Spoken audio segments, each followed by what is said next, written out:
allegiance to the flag of the United States of America and to the republic for which it stands, one nation, under God, indivisible, with liberty and justice for all.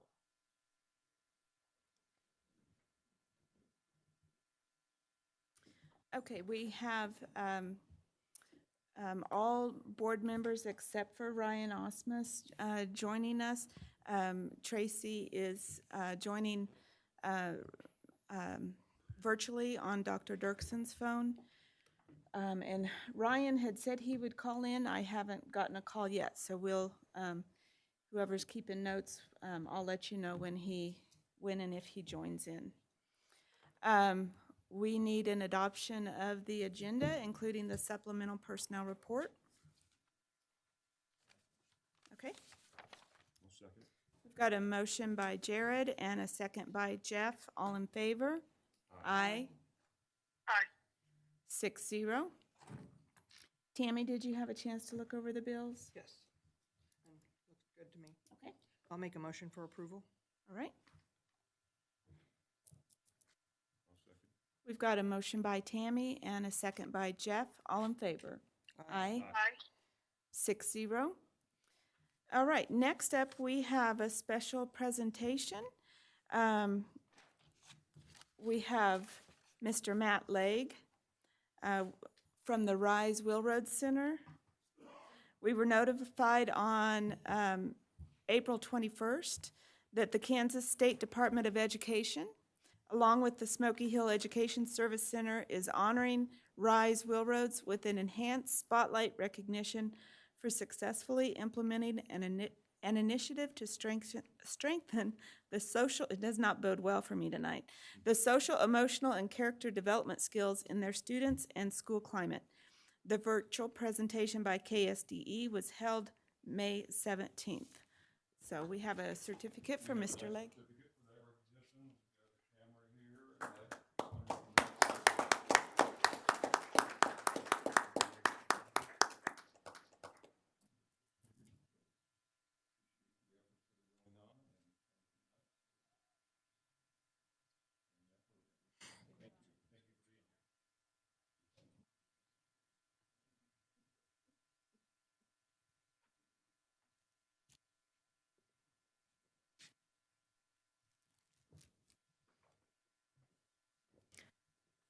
That's awesome. Thank you for your work on that, Mr. Legg.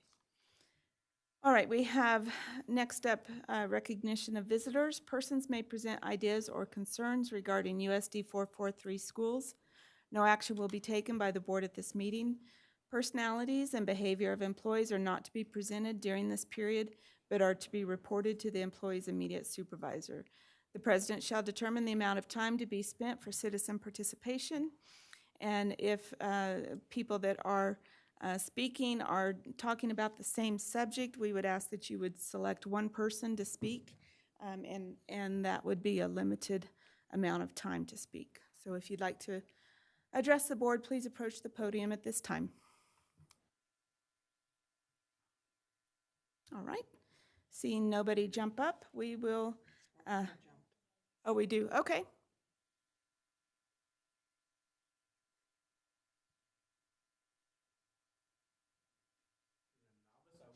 Exactly if this is the time to do this or not. So thank you for the opportunity to address the board tonight. We really appreciate that. I want to share about the vote to publicly display In God We Trust and address that. Thank you very much, sir.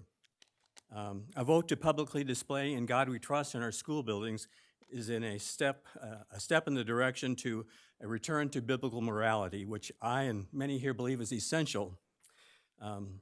The Bible and biblical morality was essential to the beginning of America. Even though we may acknowledge that not all of our founding fathers were Christians, we know that some were deists, they all knew that they wanted to create a democracy, a republic where people were free. But in order to have freedom, you must have some control. So what is that control? And the answer was God. They understood that unless there's a transcendent judge, you can't make people keep the law. They knew that you have to have some transcendent authority that people feel they have to answer to. And that's why one nation under God and In God We Trust are on coins and currency and everywhere.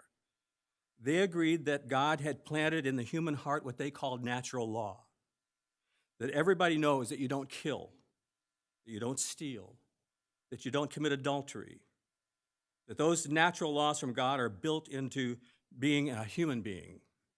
And so they knew that without God, they could never get free people to behave morally. So they had to have God. And that held for many, many, many years. But it doesn't hold anymore because our country has abandoned God. And what has happened in America over the last 50 to 75 years is that moral law has been obliterated because we no longer purposefully acknowledge God. And in the immortal words of Dr. Phil, how's that working for you? We all know that it's not. America has no existential fear. Americans don't have a fear of judgment, and so they're more destructive than they've ever been. And now, instead of people trying to build a nation with moral character and hard work, they're trying to destroy a nation. And they've turned morality on its head, and now all morality is upside down. Immorality of every kind is acceptable. It's normal because the fear of God is gone, and there's nothing to constrain people at all. You can't constrain them by force because we're all sinners colliding, so how do we not kill each other, and how do we survive? We begin by purposefully acknowledging God by voting to publicly display In God We Trust in our school buildings. I've been told that some of the board members say that this is not needed because we do not actively prohibit God in our schools. We could debate that, I'm sure, but the point is this. If we believe that God's natural laws are best for our nation, for our culture, for our families, for our kids, then it's time to purposefully acknowledge and point people back to our one and only Creator God and His laws. And so I urge you to vote yes to display In God We Trust. Thank you.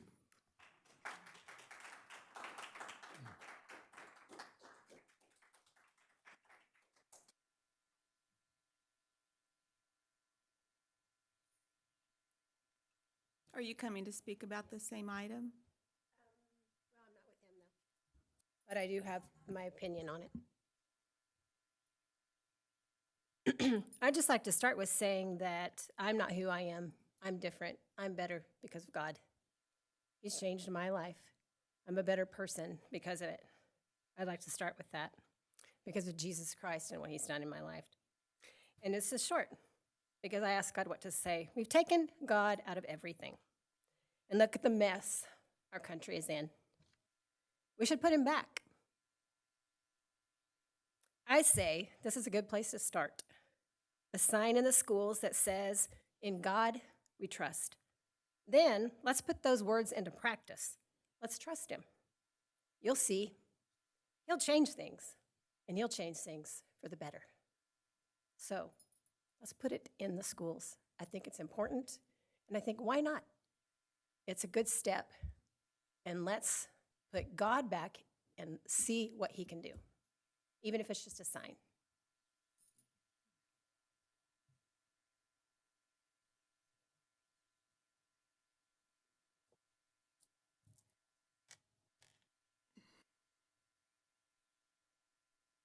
Okay, with that, we'll move on to the consent agenda. If you'll be patient with me, it's pretty long tonight, so we will start at the beginning and end up at the end.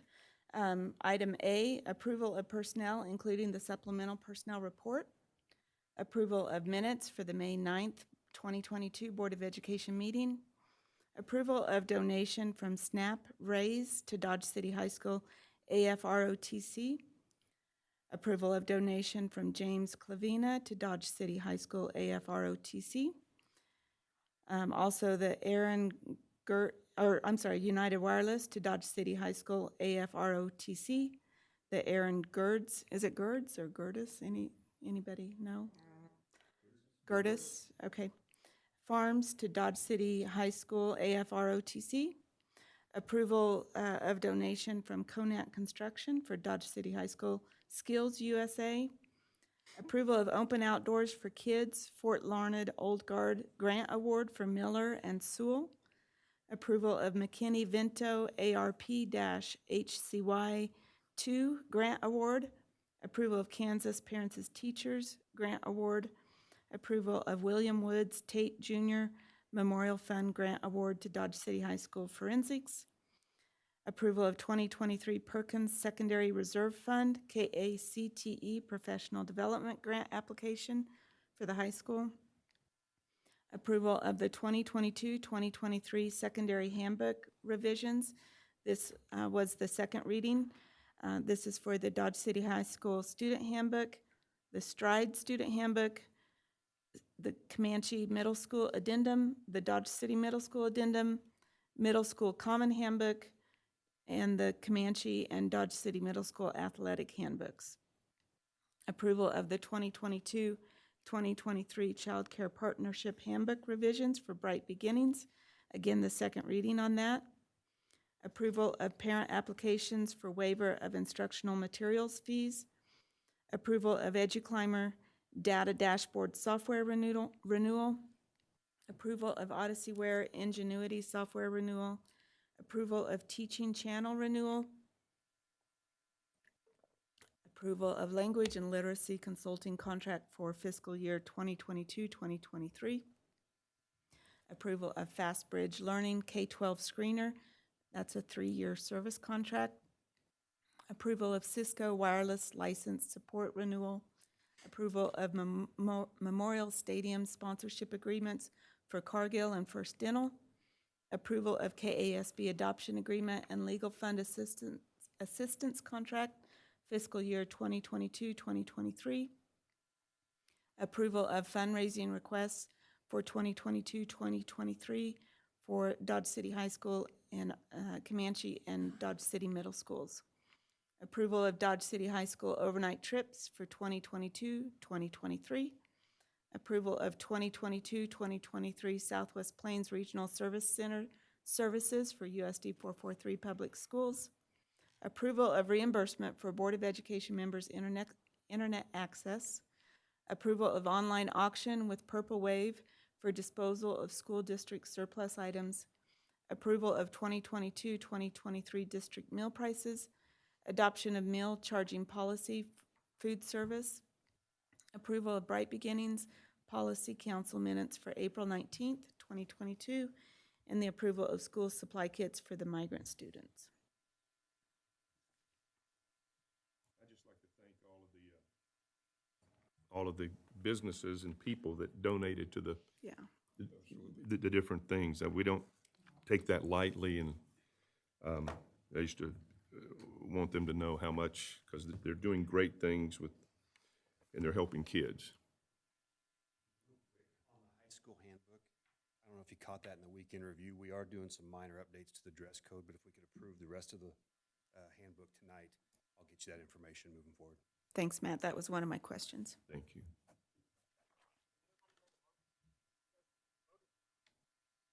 Say again, Ryan. I said, has anybody made a motion? No. Oh, okay. Are you waiting for one? Well, Matt was just sharing that they'd pulled out the, as he shared in Week in Review, they pulled out the dress code for the high school. And so we're approving on the handbook everything but that at this meeting. But yeah, if you want to go ahead and make a motion, I think we're ready for that. Okay. A second. We've got a motion by Ryan and a second by Tammy. All in favor? Aye. Aye. Okay, thank you, Madam President. It's my pleasure tonight to have Garth Herman here tonight with Gilmore and Bell. Garth is an attorney for this bond consulting agency that is very much involved in the process with the Hillmar cheese factory that is coming to town. In fact, I want to point out, as Garth is coming to the podium, that originally, this was planned because there was going to be another meeting with the entities to get together, but unfortunately, there's some legal descriptions that still need to come together, so that meeting got canceled. But Garth, who is stationed in Wichita, was willing to come out to make sure that the board had a full understanding of what we are involved in. We have verbally committed that we're willing to be a player with our community and support the progress that is being made in Dodge City. And it doesn't come easily, but the Department of Commerce has created a tool in which we are able to take advantage of as part of what Garth is here to kind of educate us on tonight. So I just wanted to point out that he did make a commitment to come west, which we oftentimes don't have that. And that's very much appreciated. So I wanted him to know that and look forward to him explaining to us about a TIF. Okay, thank you very much, Fred. As he mentioned, Garth Herman with Gilmore and Bell. I am an attorney who specializes in public finance, and our law firm specializes in public finance. Over the years, I've actually worked with the school district on some of your bond issues and your lease purchase issues. I work with the city of Dodge City and Ford County as well. One of my partners actually works with the community college out here also, so we have pretty good coverage of most of the governmental entities out here. So appreciate you taking time and allowing me to come out and speak to this issue tonight. As was mentioned, this kind of relates to tax increment financing. And so my thought was I would kind of explain what tax increment financing, or TIF, what that is, and then specifically with regards to this anticipated project, kind of what the effects might be with regards to the school district itself and kind of the anticipated plan at this point. So with that being said, tax increment financing, it is a statutory mechanism that's been in place for decades, passed by the Kansas legislature. It allows and provides an opportunity for communities, cities, counties working together in order to help redevelop or develop areas within a city or within a county by allowing the use of TIF and the money that can come from TIF in order to help pay some of the eligible project costs of that development. So there's kind of three big pieces that go into the creation and approval of a TIF project. The first step is you have to have an eligible area. The second step is you have to create a TIF district. And then the third step is you have to approve a project plan that will be created and developed within that TIF district itself. So the first area, there's a whole list of different types of eligible areas. Specifically to this project, what we're looking to do is called a bioscience district. Due to the nature of what Hilmar is planning to do with their new business out there on the south side of town, it meets the qualifications of a bioscience district and a bioscience project. So that would make it an eligible area. Within that eligible area, then it's authorized to have created within it a TIF district. So the second step is the district creation itself.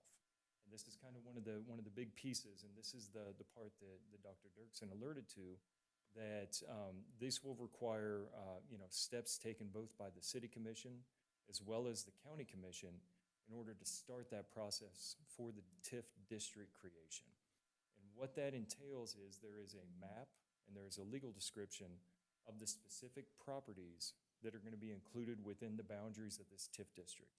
There's a couple reasons why that is important. The first reason is that all of the properties within those boundaries, their value is determined at the time that district is created. And that's important because that's what is known as the base value. So I'm going to skip ahead a little bit, but it'll kind of make sense here in a moment. So that base value is important because property taxes are collected. As you know, they're levied and collected every year as part of city, county, school district budget cycles. So all of the mill levies, all of the property tax revenue that is collected from taxes imposed on the district property, the amount of the tax revenues that come from the base value. So once again, the value of that property when that district is created, the property tax revenues that come from that base value, those are treated as if there's no TIF district there. So those still go to the city based on the mill levy that they levy, the school district based on the mill levy that you levy, to the county, to the community college. All of the property tax revenues on that base value, those are treated just like normal property tax distributions. So is the base value the value of the land? The value of the land. Okay. Yeah, so basically the assessed valuation Right. of that property. Once that redevelopment of the property within that TIF district, once that occurs, the theory is the value is going to go up. Mhm. So any of those property taxes that are then levied and collected on that increased valuation, those taxes are treated differently. Those are the taxes then that will go to a special trust fund for the TIF revenues themselves. And those monies in that TIF revenue fund, those can only be used to pay for eligible project costs that are set out in the TIF documents themselves. So that's kind of one of the main reasons why that district creation, why that's a very important step. It sets that base. And then that amount's going to be known at the time that that district is created. Another reason why it's important is because it really sets out for everybody. Here is where the district is going to be at, and you can spend money from that TIF revenue fund to make improvements within the boundaries of that TIF district, and if it's public infrastructure, things that are butted right up to the side of it. So that is in essence where it tells you that that TIF revenue, where that money from the TIF, where that money is going to be used at, is set forth in that map, and it's on that TIF district creation document. So with regards to this one, the city is going to create the TIF district. Part of the district is in the city, part of it's in the county. So that means that the county is also going to have to go through similar steps in order to consent to the creation of that TIF district. That process is in essence, both of those entities are going to adopt a resolution calling a public hearing. Public hearing has to be 30 to 70 days later. There's going to be mailed notice that's going to go out to the county, to the school district, to the state. And then there will also be notices that get mailed out to every owner and occupant property within the boundaries of that TIF district to let everybody know there's going to be a public hearing held on this. Once that public hearing is held, it'll be open to the public. Anybody can come and speak on it that would like to. At the conclusion of that public hearing, it'll be closed. And then at that point, the county commission can consider a resolution consenting to the creation of the TIF district. The city commission can consider an ordinance that would formally create the TIF district itself. And so assuming that the city creates that TIF district, that's kind of the line in the sand. That's when the base value is going to be determined for the purposes of the taxes. So that's to the creation of the TIF district itself. Now, you have that in place. You don't have a project yet, so you can't really spend any of the money that may be accumulated in there. That's the third step, is the project plan approval. It's going to look a lot like the district approval. The city is going to have to call a public hearing. The county is going to consent to the public hearing.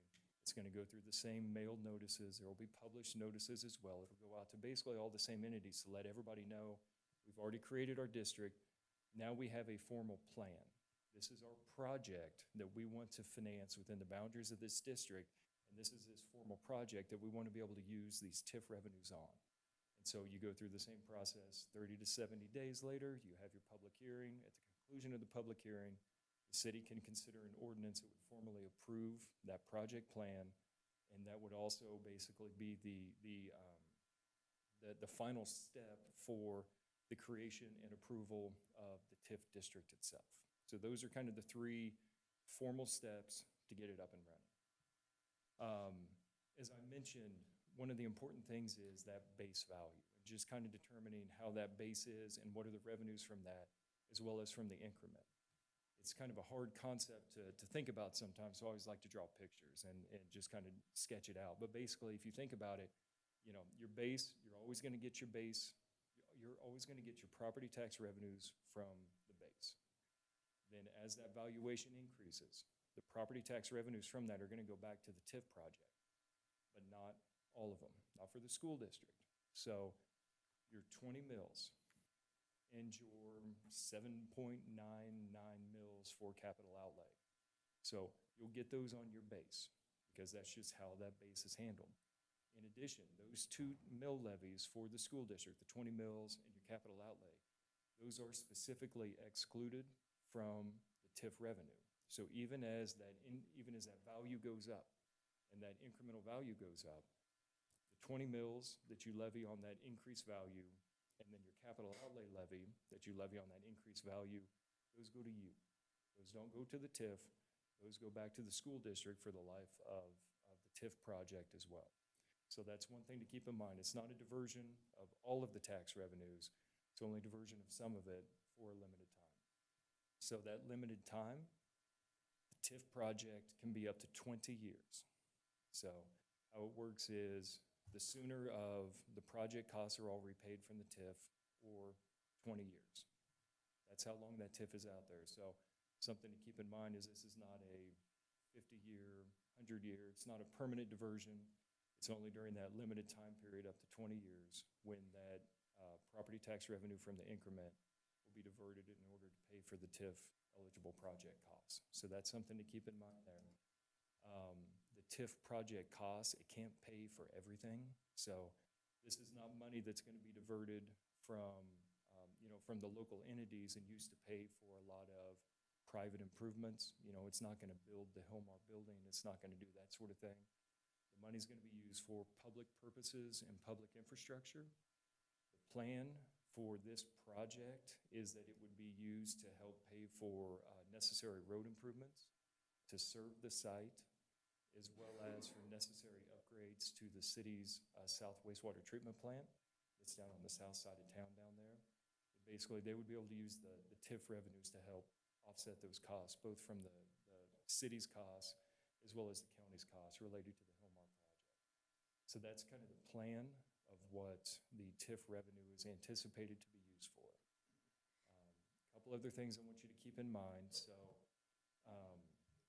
there will not be any formal action that the school district will have to take related to the TIF district. So step 1, eligible area. Step 2, that district creation. Those notices are going to go out, hold the public hearing. City and county then would consider the resolution to consent and the ordinance to approve the creation of the district. When that district is created, there's a 30-day period after that.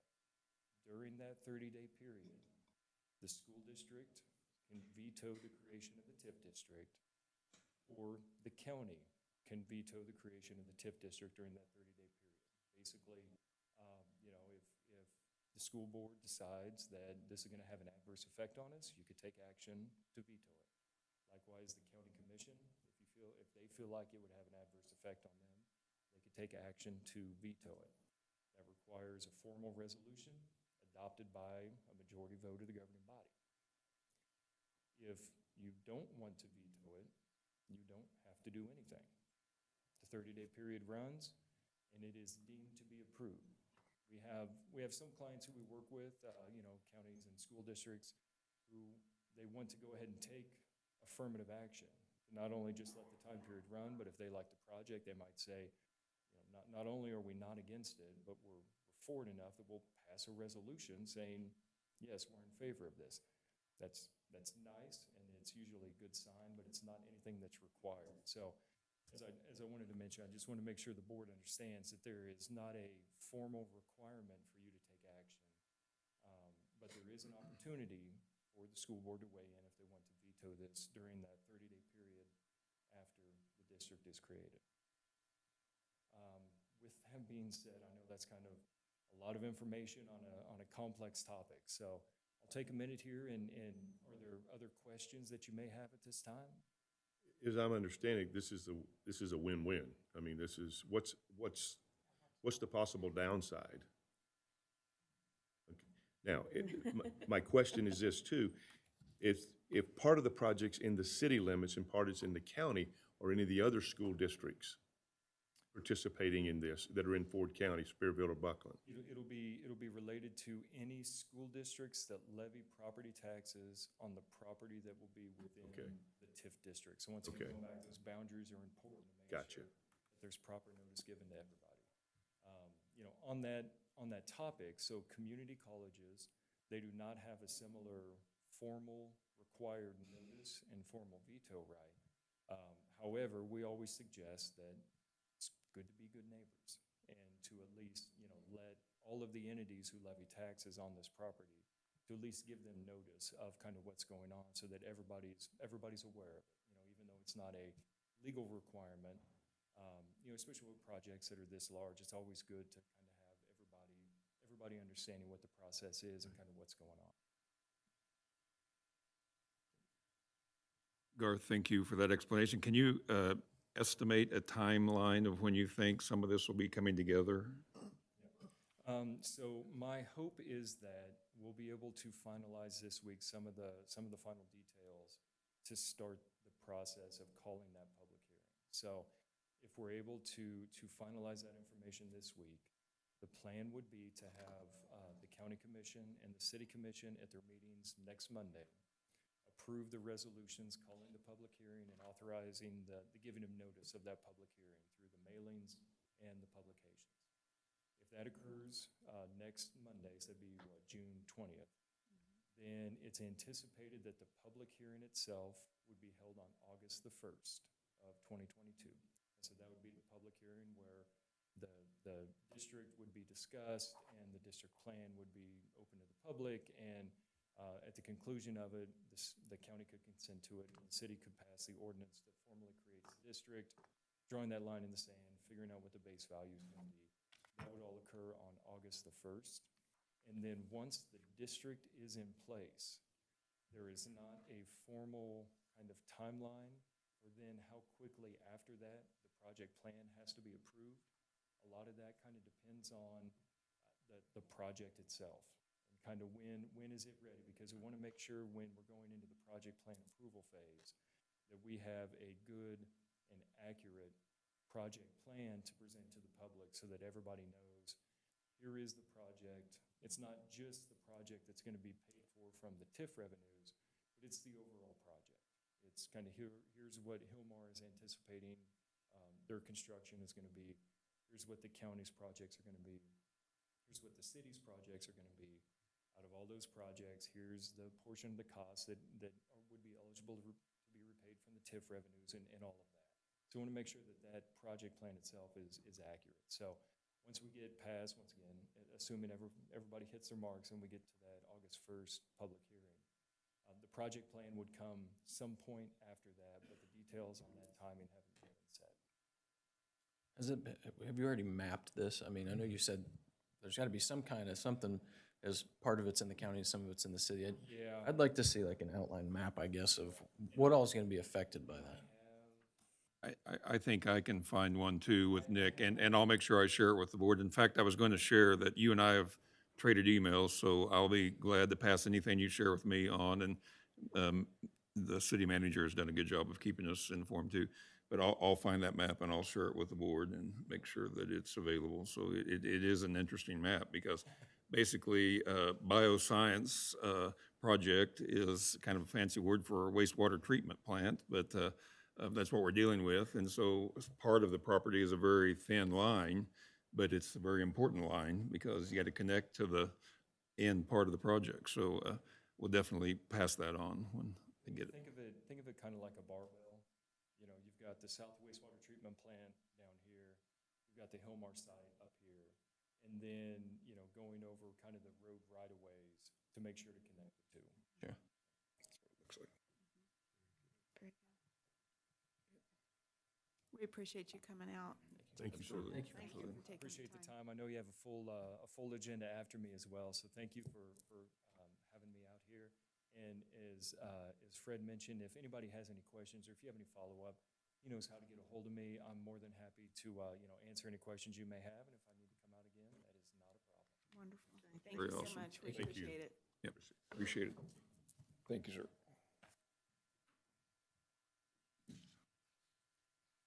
Okay, we're ready for new business. We've got, looks like Todd Duell coming up. Good evening. What I have for your consideration tonight is replacement of our core network switch. As the name implies, this switch is at the heart of our network. Almost all data, voice and computer data pass through it at one point or another. It's actually a cabinet with multiple blades, so all buildings in the district tie into it through fiber that we lease from United. Our firewalls tie into it for internet access. We have secondary switches that connect our servers to it. So it's a very important, very vital piece of equipment. The current switch is 5 years old. We were hoping to get another year out of it, but during this past school year, there were occasions, usually in the morning during peak times, when it was showing signs of being maxed out. Nobody complained of any problems that they noticed, but we just, looking at the processor and things it was doing, we knew it was really being worked hard. So we felt like it was time, and also the advice of our network engineer, decided it was time to get the ball rolling, because it takes time to get another one in and get it configured and get it in place. And so we did apply for E-rate funding, and we were approved for that. We submitted or asked for bids, and Sirius Computer Solutions was the winning bid, met all of our specifications. And so we went with them. E-rate, they will reimburse us 85% of the cost, which is good. So the Sirius bid was for $140,000 or $140,787.88. E-rate will, once we make the purchase and we prove to them we actually bought it, they will reimburse us 85%, which is $119,669.70. So we'll end up only having to pay $21,118.18 for that. In addition to the purchase of the switch is a service contract that gives us overnight parts, overnight service, because that, I say, it's a very vital. You don't want to be down any longer than you have to with it. So we need to have those service contracts. Besides, Cisco won't touch it without a service contract. So that's also part of the consideration sheet.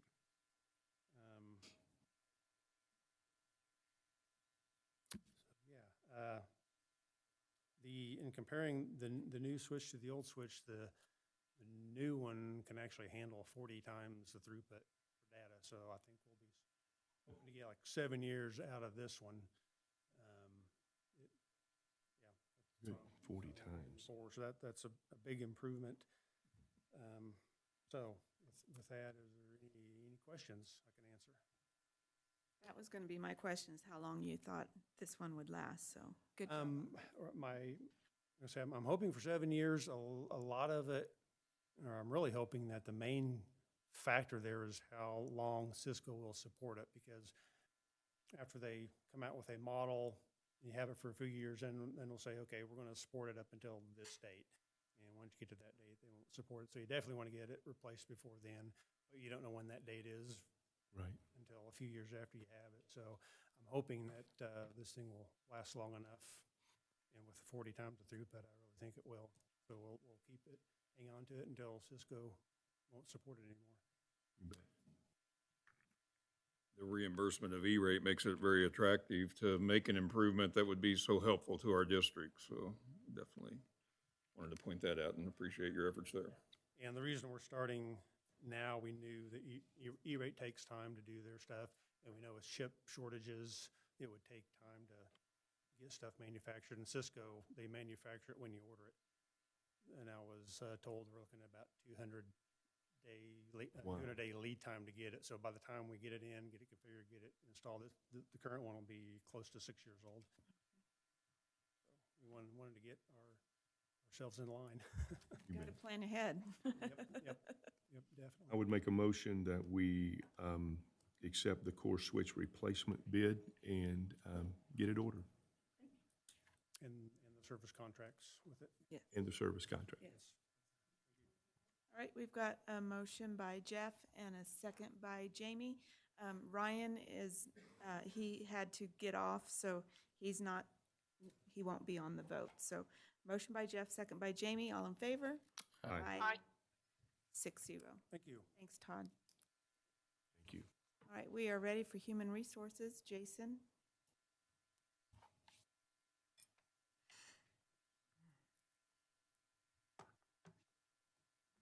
Good evening, board members. Dr. Dirksen.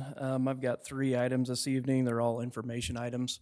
For the first one, I'm actually going to ask Jeremy Woodjack from KASB to come up and join me.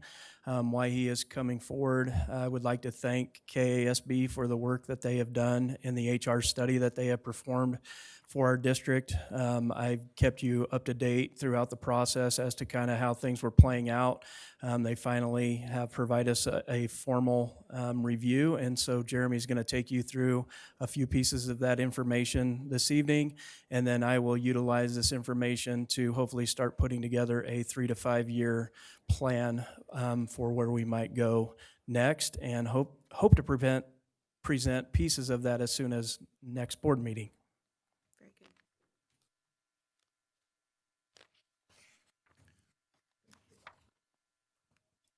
Thank you. Thank you, sir. Thanks, Jeremy.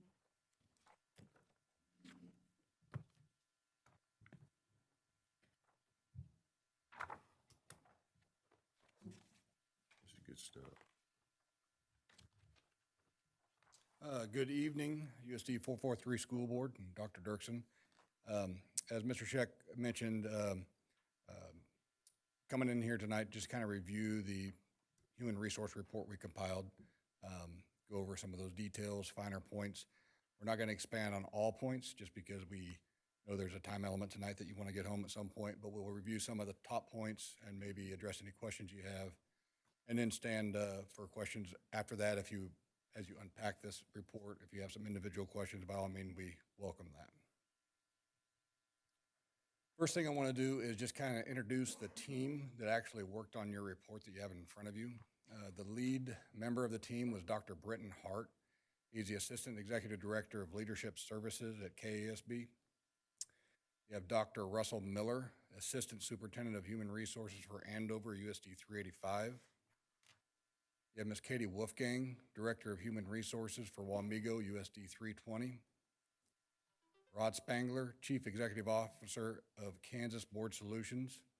And again, myself, Jeremy Woodjack, Chief Sales Officer of Kansas Board Solutions at KASB. We specifically requested the assistance of both Dr. Miller and Ms. Wolfgang based on their valuable experience in the HR field.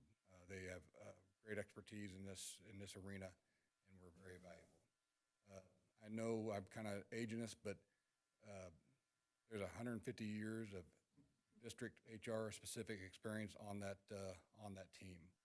One other note I will mention, I think it's important to 443, is Dr. Miller, his last day with Andover is going to be June 30th. He's going to retire from Andover. Their loss is KASB's gain. He's going to go work for our Leadership Services Department. And informally, Mr. Scheck and Dr.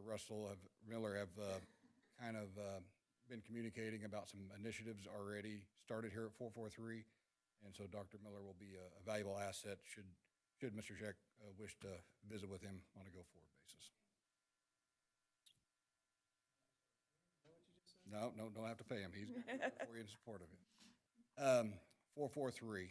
I want to start off by saying you guys have some tremendously positive things going on at this district. I hope everybody, I know you all do, but I just want everybody to know that. The folks that we got to talk to in the HR team, your hiring managers, and when I say hiring managers, that's not just the certified staff, that's classified folks as well. They all have a real goal to get better, to do best, be positive for student success here in Kansas. So I need you to know that. Although their inspiration was present, there's also need for growth, and we need to acknowledge that as well. There's 286 K-12s in Kansas from border to border. And if we were in any of those districts tonight, the report wouldn't be just 2 pages. It wouldn't say, hey, you're doing a great job and nothing needs to be changed, right? Everybody has some stuff they need to work on. So I just want to acknowledge that as we get going. In your report, there's going to be 3 sections. Section 1 is going to be your executive summary, and those are located on pages 4 and 5.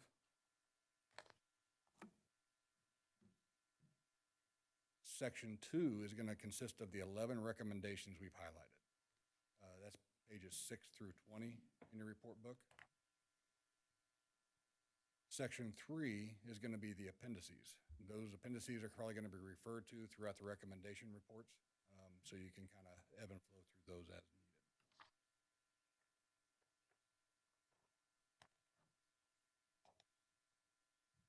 Executive summary. We chunked it up to 3 main pieces. We looked at the Human Resources Department review. That was a review of all their current functions, procedures, systems of the human resource processes. It's kind of what we're doing now, what it currently looks like. Review and identify cross-training opportunities, conduct a climate survey of human resource staff internally, and a satisfaction survey with all hiring managers. The satisfaction surveys, we actually came and did those on site. about 30-minute appointments is how we work those. Hiring process review. Review how positions are prioritized, timelines established. Analyze how training is conducted for staff carrying out hiring processes and procedures. Analyze internal expectations related to reference checks and credential verification. Review current process and procedures utilized by individuals conducting interviews and making recommendations to the Board of Education. Conduct individual interviews with hiring managers as mentioned before. And then we looked at the job description and roles within the HR department as it exists now. We reviewed current job descriptions for all positions, and we identified key roles and job duties for clear position definement.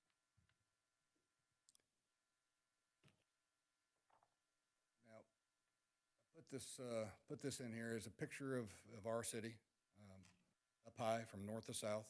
I don't exactly know how high this is, but I put this in there for a perspective.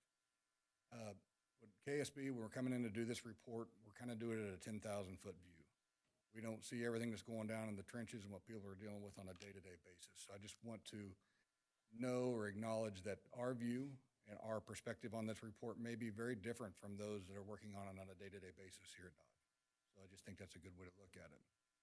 I also am scared to death of heights, so this reminds me of courage. I bring that up because I feel like this is a courageous event for Mr. Scheck and his department to undergo. It is very tough to invite somebody in to take a really close look at how you're operating internally. Yeah. So I think that's a really, really positive step for the HR department. Okay, diving into some of the recommendations. Again, we're going to go through 5 recommendations, not all 11, just for time, but we're going to highlight some of the more important ones possibly. Number 1 is review and establish clear job duties and responsibilities that reflect core human resources functions. That can be found on page 6 of your report.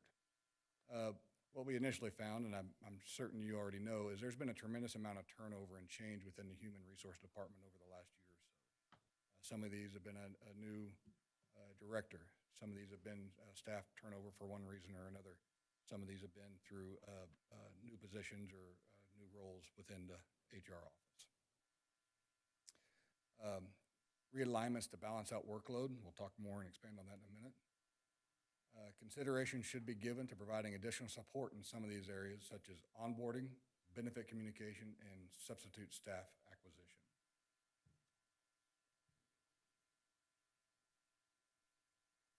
We put a little heat chart together for you all. When we did our interviews, we asked for a numeric response to a lot of the questions that we did, and this kind of gives you the heat detail of where the answers were at. The level of trust, and when I say trust, it doesn't mean confidence in that you will keep a secret, which is, confidence is definitely part of HR, no doubt about it. It's a level of trust that something will get completed the correct way. That's how the definition here should read. It was a 6.4 out of 10, with 10 being the highest ranking. I will also tell you across the board, we noticed a tremendous upswing in this level of trust within the last year. So some of the initiatives Mr. Scheck and his team are already undergoing are obviously starting to pay some dividends there. So I think that needs to be acknowledged. Some of the next steps, as Mr. Scheck already mentioned, develop a 3 to 5 long-range plan for Human Resources Department to support the calculated implementations of efficiencies and a customer service mindset. Possibly reorganization of department duties. Review all HR department job descriptions and clearly define the roles of each current member of the team. And another important one is establish weekly or bi-weekly opportunities to collaborate, train, and cross-train staff. Recommendations 3 and 4. These will be found on pages 8 and 12. 3, establish a system-wide process to reduce competition and enhance the effectiveness of internal staffing changes between all hiring managers. And number 4 is review interview procedures to ensure consistent processes are utilized between buildings as it relates to conducting interviews of candidates. View of the findings. Clear communication and protocol are absolutely desired for transfers within buildings, between buildings. The new human resource director is already working towards updated protocols. And employee management system will provide support to ensure compliance is taking place with all hiring managers.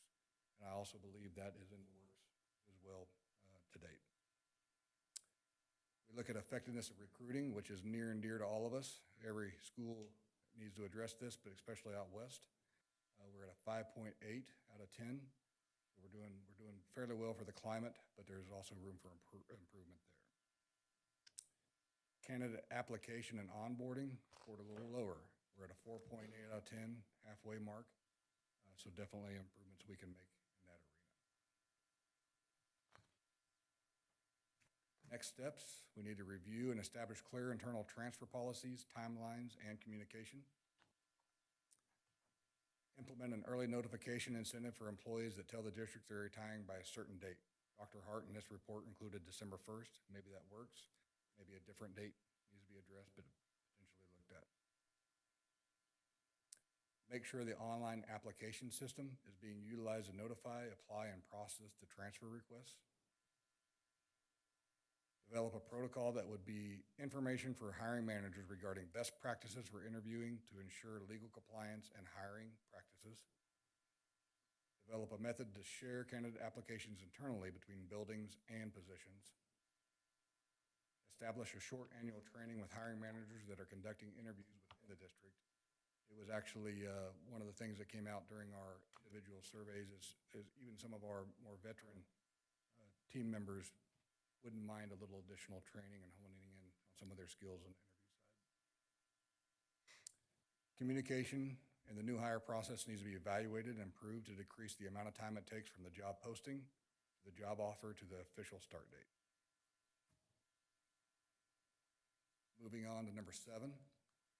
Extensive work must be done with the employee information database, subfinding system, and application systems to reduce the redundancy of information being manually entered into these systems. This can be found on pages 14 and 15. There's obvious frustration. 100% of the respondents noted this. Frustration with the lack of compatibility between the system and processes used between the finance department and human resources. Refining this area would allow for improvements in customer service, as there are too many opportunities for misinformation to be entered within the multiple systems we're using. Also, we need to eliminate the need for multiple shared spreadsheets to track and keep information related to new employees' training, make sure it's completed.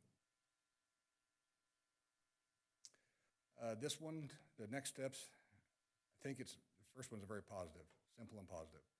Assemble a guiding committee consisting of key decision makers from both the finance and human resources department to explore systems that address these inefficiencies we're talking about and maximize the use of the human capital that currently exists today.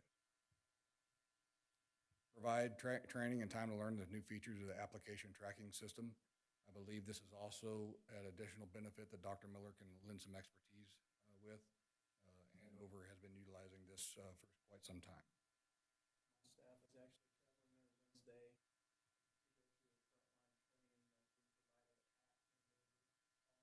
Wednesday to go through a frontline training I just wanted to add that we do have a solution for this, and we're already taking first steps towards it, but it's going to be a costly decision. But the redundancy and the difficulties exist, and I didn't realize it was 100%, but obviously we're all aware of it. And so I think this is a good lead-in to the fact that there are some solutions to that, and what you're dealing with is competition, because when an applicant is filling out a form and they get frustrated with our form, it's easier just to apply because there are 6 other schools that are looking for the same position. And so you've got to create an ease of process for the application instead of losing candidates because they're frustrated with filling out the form. So I think it's a valuable point, and you can't put a price on that. You can't, you're right. Yeah, that's absolutely true. And as Dr. Dirksen mentioned, some of these items that we've already listed on the page and in the report, the HR team is already undergoing some of these changes on their own accord. They've self-diagnosed a lot of these items that we're talking about today. So that's important to note, and they're moving in a correct direction quickly.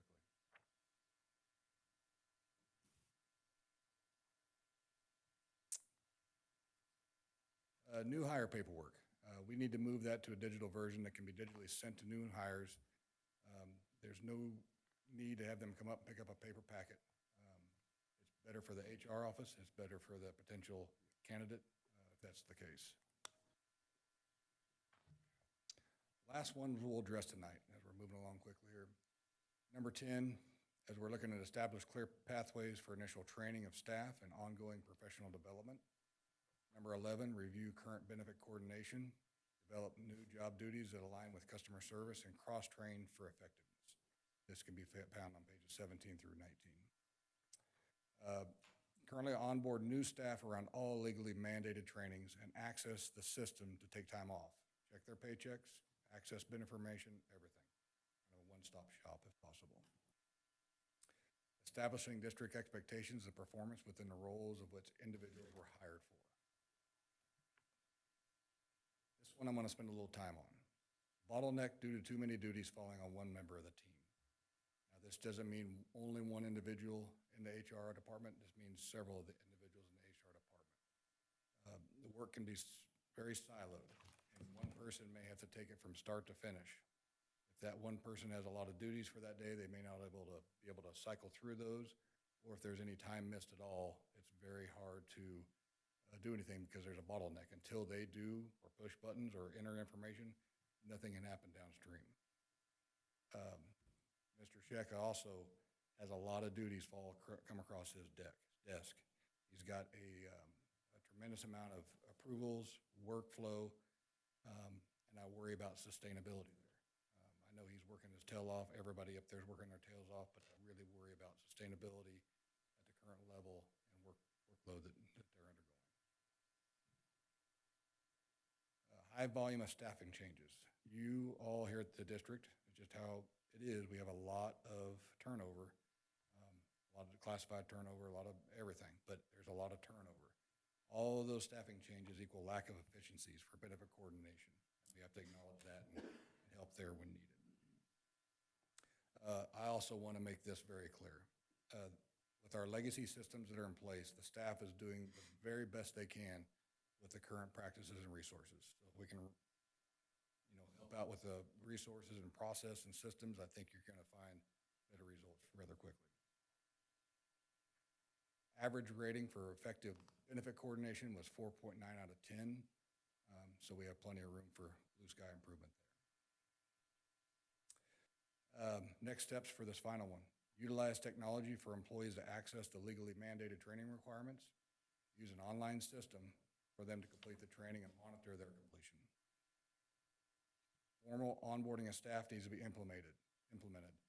This may mean not doing it by individual. This may mean doing it once a week or X amount of times per month where groups of employees can become oriented together. This saves some time and improves efficiency greatly. Perhaps internally consider separating onboarding duties between two individuals in the HR office, maybe one by certified and one by classified staff, alleviate some of the bottlenecks. Implement a unilateral time-off system for digital request approvals that can be automatically imported into the payroll timekeeping system. Communication needs to be improved from the district office to departments regarding new hires and onboarding to create a better workflow. Let's replace the spreadsheet that shows new hires, when they can start, where they're at in the new hire onboarding process. We need a review and an alternate should be found. Well, I think that You did a good job on that. yeah, I think so. Thank you, Chairman. Just getting you back to where you were.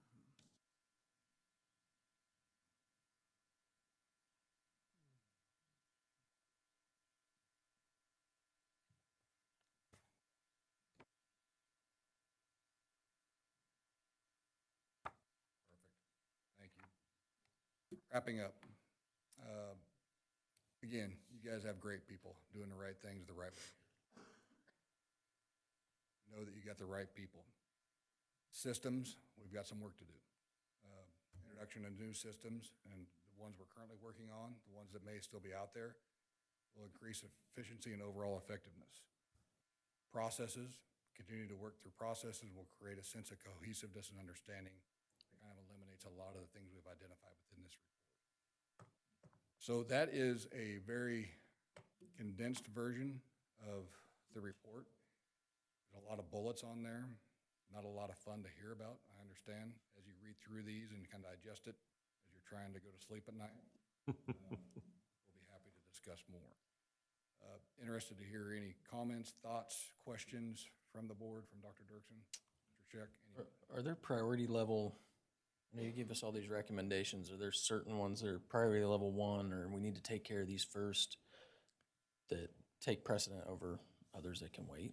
Yeah, I think there's going to be some major muscle movements you can achieve right away that are no cost, but can be achieved rather quickly. Others, system-wise, process-wise, you're going to have a detailed plan and really stick to that plan to see it again over the next 3 to 5 years. There's going to be a few instant wins. There's going to be some that take just a little bit longer than what we'd like, but it needs to be worked. And as stated, there are many of those things already starting to occur through the process of what I did coming into the office and interviewing people and getting a feel for where we were on certain things. We have some things already in place that will give us some instant wins on many of those, but that's my job over the next several months is to outline that plan and where all of those things fit and what are those priorities that I'm going to bring back to the board as we move forward. One instant win could be as well as perhaps as we take a look at positions internally, what we need to do there. Is there areas that can be grown? Is there natural areas that can be grown or assume different roles? Is there a way to get some autonomy of decision-making from Mr. Scheck's desk to some of the other folks within the office? That way everything that comes across for HR doesn't have to be looked at, monitored, and approved by Mr. Scheck. It can be delegated out a little bit better. I think that would be another instant win that can be worked for rather quickly. I think the systems, I'm sure they need to be upgraded, and the communication between the finance and HR has got to happen. That's a real nightmare when the systems don't talk to each other. Yeah, uniquely, I've been lucky to be part of USD 443 since July 1st of 2001. I supported the district in a different role then. Some of the same legacy systems we had utilized then, I believe, are still some of the same legacy systems we're utilizing 21 years later. Did we address exit interviews at all? We did not on this report. I just think exit interviews are vital, and I know that Mr. Scheck has started to do some of those. Yes, but I would strongly suggest that we do exit interviews to get a feel of where we are and why.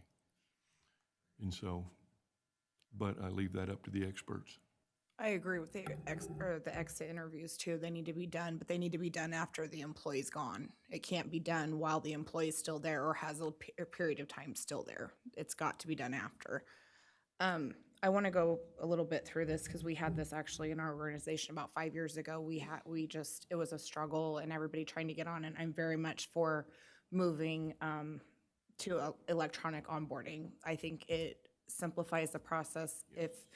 Whatever money we need to invest it in it, because it's frustrating. It's frustrating for the people, trying to get them in and hand doing applications and they're not in right and trying to upload all of that. It is very frustrating. And we did that actually about 5 years ago.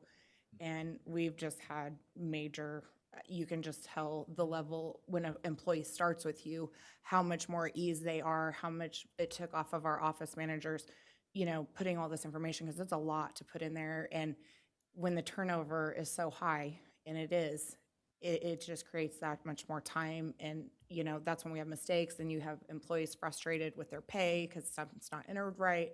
So I'm very much for going forward with the electronic onboarding. It just has to be super easy. So we've got to get the right system. And I also think in this, we always talk about the onboarding and making sure it's easy. One thing that came out of our manager meetings about 3 years ago was what we do is employee orientation. We don't allow an employee to ever step foot. It'd be here in a school, at any of the businesses, until they've been through employee orientation down at the home office. And the Topeka store, we have them do it, over, I can't even think of the name of the program, but anyway, they conference in with us.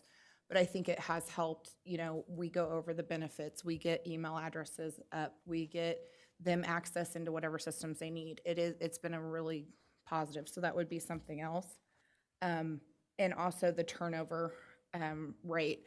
I think, and I've shared this with the schools, we have got to start judging whoever is the hiring people at every facility, what their turnover rate is. I have a turnover report on my desk every 3 months, I want to see, and it's broken down by the general manager of whatever dealership, departments of each, if we've got some over, the cafeteria, the food service, if we're having high turnover, it's got to be broken into that. And it can't just be a report that we hand back to that school. It needs to be up to upper management, because if we've got a problem with turnover, there's something deeper that we've got to dig in at a higher level than just giving it back to the schools. So that would be my suggestion, is we really dig into turnover, because when there's a problem. So.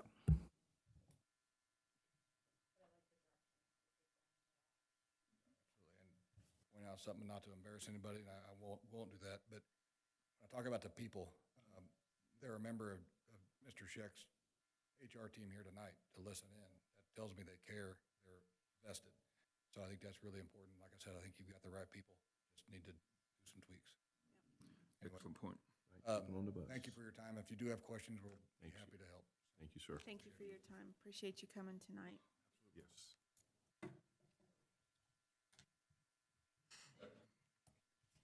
Thank you, Jeremy, and thank you, Board, Dr. Dirksen. As you know, we are committed to improvement, and we will continue to work through this process. Some things will come, like I said previously, maybe as early as next board meeting, as I continue to lay out that long-term, long-range plan. My next item for information is, and I apologize, I should have created a slide for this as well to share with the audience, but it is a information systems department reorganization chart. With the retirement of one member of that department, there was a lot of conversation that took place, a lot of questions asked, a lot of questions answered, a lot of different discussions at the cabinet level.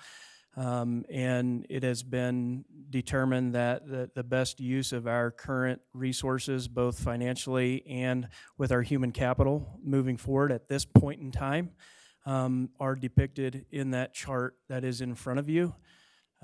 So again, I should have created one for the video or for the projectors, but does anybody have any current questions on that organization or reorganization chart?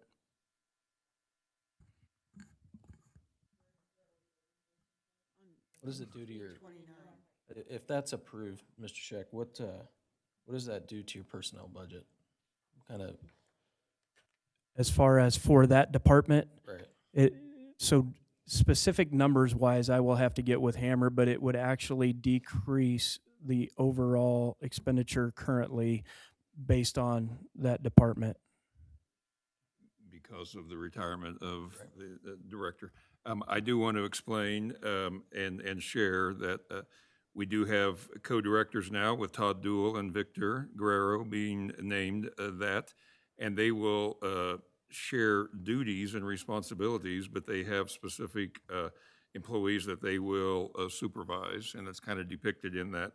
But we're considering them a team, we're treating them like a team, and we also divided our test and data with Dr. Springston. We're adding him to the field of testing and data, which will rely heavily on several employees from the technology department in certain aspects, and we're working on that now.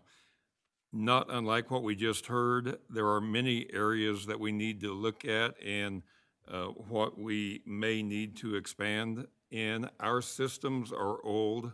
Our systems are changing. That's the world of technology we live in today. By dividing this with testing and data in a separate column, I believe it's going to help us facilitate the changes that are coming forward in technology. We purposefully left names off on the columns over here because I want to point out that we don't know yet if we're going to need to add staff or if we're going to assign new duties to current staff. We're still working on getting that all situated. And so we may be, through the HR reports that we give monthly, we may be adding some responsibilities to certain people. Without a doubt, losing one member, the IT department is doing more work across the board. I mean, that's just simple math. But when we talk specifically about giving someone a new assignment or a new responsibility, that's added duty, and that needs to be looked at and will be taken care of appropriately in due time.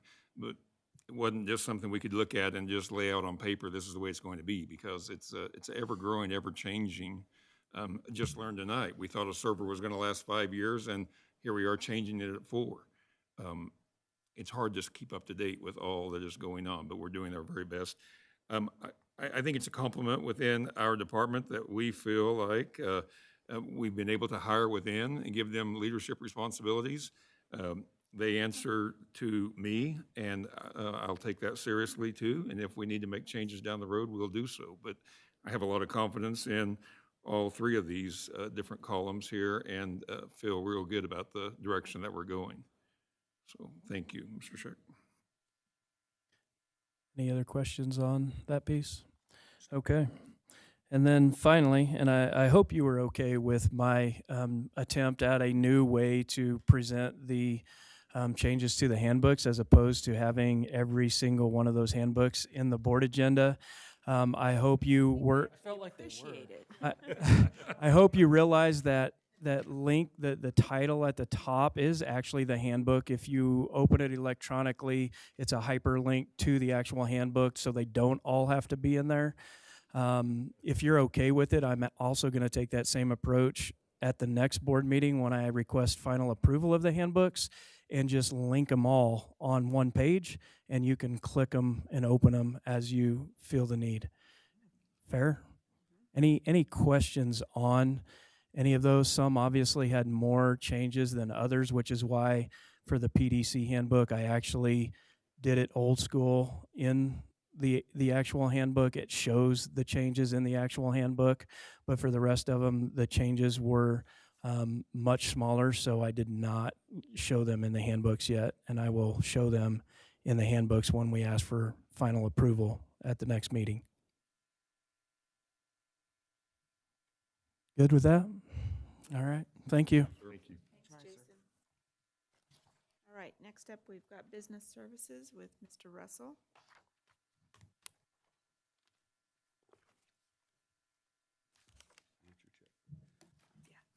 Good evening, board members. I have a couple of requests for you tonight. All these that I'm going to bring before you tonight have been talked about and approved previously on the Capital Outlay Committee. Some of these, we've actually had to rebid several times just to get someone to bid on these, unfortunately. So first is a set of 86 water fountains for across the district. Now, 41 of them are single stations and 45 of them are more for handicap usage. So that's the difference. You'll see quotes in here, and that's the difference in the numbers. And they're going through various buildings within the district. And rather than just try to pick them off one by one and go through the building maintenance budget, we wanted to get as much done as we could, trying to get this done this summer.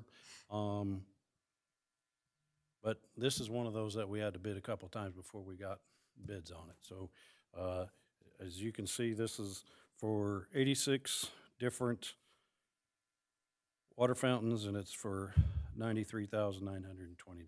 Would come out of capital outlay. Any other questions you have on that? A second. All right, we've got a motion by Jared and a second by Tammy. All in favor? Aye. Aye. 6-0. Thank you. So the next one is for curbing out at the high school. So when you're heading in towards the high school, you know, if you're going west on Ross and then you take that hard left and now you're heading south, there's that strip there. And on the north side where the I guess the different sports fields are, there really is no curb there, and I've been reminded of that several times. So it took me a while to get this done. But so this will put a bit of a shoulder and actually put a curb so that that road, it's an asphalt road now, but this will be a concrete curb to help protect that road so it doesn't continue to eat away. And so it'll go from the time you make that hard left down until you can take that hard right and head towards the tennis courts. So that's what that $57,300 gets us, is it builds up that shoulder a little bit, puts a curb, and protects the asphalt road What there. does that do to, I mean, I drive out there all the time, and people park in that Yeah. dirt area. You're gonna block all that so there's no. Well, you know, they'll either have to pop the curb, but there is at least one. I didn't know if you put like a driveway access or. Well, we something like that. kind of didn't want them parking there, but there's really no way to That's what I wanted stop them. hear. So technically, they could. There is a bit of an entrance that they could still squeak down there, but It's an that area's an eyesore. Like, it'd be cool to put some plants or something to make it look cooler and look nicer, and so we're more proud of our awesome high school. But I think it looks trashy right there. But, yeah, because it just collects water too, and then people drive in it. It's nasty. it does. I'm not sure what we could get done plant-wise without irrigating, but we can block that off on that entrance so that nobody can park there, at least not without high clearance anyway. But that should keep them from parking there for the most part, and it should protect that road from eroding more than it is. Which would help with the eyesore part. Mhm. This is a good first step. It'll dress it up. It'll dress it up nice. I'll make a motion for the amount of 57.3 for Building Solutions to do the curb. Motion by Jamie, second by Jared. All in favor? Aye. Aye. 6-0. Thank you. Next on the list is a walk-in freezer at Comanche. This particular project, we had to bid 3 times before we got, we actually got 2 bids. One of them came in after the deadline, so we could only take the one from Sunflower. That price is considerably higher than what we paid for a walk-in freezer last year that was roughly the same size. But again, we had to bid this 3 times before we even got a bid.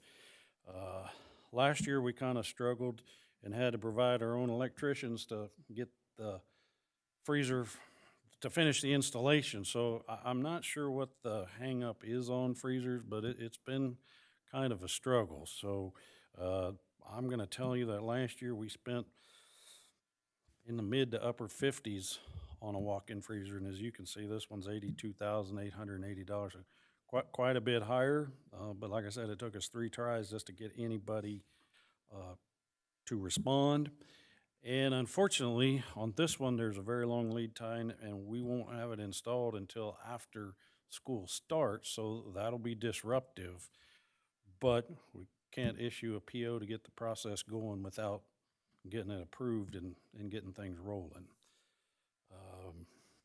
You have any questions on this one? I'd make a motion, we approve the walk-in freezer bid. My second. Motion by Jeff and a second by Tammy. All in favor? Aye. Aye. Aye. 6-0. The next one involves just completely replacing the interior lighting of both buildings at at Beeson and Lynn. So those were on the capital outlay. We didn't necessarily, I think we only had 1 this year, and we'd like to go ahead and get 2. There is a payback on this because they are more energy efficient. It's about 2.5 years, so it's not, actually it was about 2.5 years on the previous cost of our electricity. It's probably faster than that since we've seen a hike there. But since we had the money available, we kind of wanted to push an extra school up a little bit. So they felt like they could get this done. So if anything, we are digressing a little bit from the capital outlay committee in that we're trying to pull one building forward. And I honestly don't remember which one. But there is plenty of funding in capital outlay to support this cost here. And again, it's a project that they feel like they can get done. Do you know how many schools we have that are LED? I don't. I think, I don't know how many, we just did, I don't remember which one. Sewell? Okay. We've done Sewell. I don't know that we've done any others completely start to finish. You know, some of the ones that have new sections have the better lighting. You know, Northwest has quite a bit of older light. The problem is when you're trying to do lighting in classrooms, you're kind of restricted to doing it during the summer. So we felt like we could bite this off and get it done, and that's why we wanted to move forward like this. I'm very much for the LED. We've switched them on all the dealerships, the big lights, and it's paid dividends. We've done showrooms, and I'm very much for going forward with that. So I would make a motion. I'll second it. Motion by Jamie and a second by Jeff. All in favor? Aye. Aye. 6-0. Thank you. Did Tracy answer, Dr. Dirksen? I'm sorry. Did Tracy vote on that? Yes, she did. Aye. Next on the list is vape detectors. And I guess to oversimplify things, it's like a smoke detector. The difference is, and we wanted to try this and make sure that the technology worked before we invested this kind of money across the entire high school. Because what we've done is you put it in a restroom, it detects the vaping, but then it will send a text message to whoever's supposed to receive it. And I honestly don't remember who all Martha has set up, but she has several people that get that, and then they know that something's going on and they go there right away. She's been very passionate about the success that they've had, and we've only used it on a limited. So this $57,000, almost $58,000, covers all the restrooms, and she's been excited about it. It's a lot of work for those guys because they have to react and they have to react quick, but they've had some success. The technology works, so the next step is to invest more and take it across the entire school. The middle schools are interested in it as well, but this one was on the capital outlay list, whereas the middle schools, at least when we last met, they weren't. And there's only, you know, there's some installation and technology involved, and didn't feel like we could get them all done anyway. So we feel like the next step is taking care of the high school.